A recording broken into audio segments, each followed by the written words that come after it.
फरक पडतो. पण हे आयुर्वेदिक प्रोडक्ट आहे, त्याला थोडं जरा दम काढावा लागतो असं त्या ठिकाणी.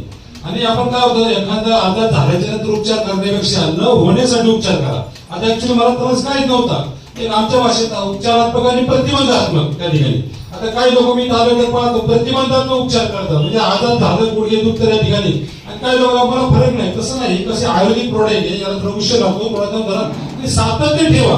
प्रत्येक गोष्टी सातत्य ठेवा असं त्या ठिकाणी. सातत्य ठेवलं का आज ना उद्या त्याचा आपल्याला परिणाम चांगला जाणवणार असं त्या ठिकाणी. म्हणून आपल्याला ते थोडाफार आज नाही फरक पडला, वगैरे फरक पडला 15 वर्ष फरक 100% पडणारच आहे. त्यामुळे आपण काय करायचं, आपण सगळी प्रत्येकाने सातत्य ठेवा.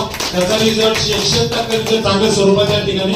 आणि ही जी आपण कंपनी निर्वाह कंपनी पाहिली, चांगल्या कंपनीची या ठिकाणी हे प्रोडक्ट आहे. त्यामुळे आपण कुठल्याही परिस्थितीत मनाची शंका कुशंका न बाळगता थोडा वेळ लागू द्या त्या ठिकाणी. जेवढा वेळ लागेल तेवढा रिझल्ट आपल्याला त्याला कायम स्वरूपी चांगला ठीक आहे सांगता त्या ठिकाणी. ठीक आहे, धन्यवाद. सुंदर सांगितलं. त्यानंतर आमच्या औषध मॅडम सांगितलं की रेग्युलर थेरपी घेतल्याने फायदा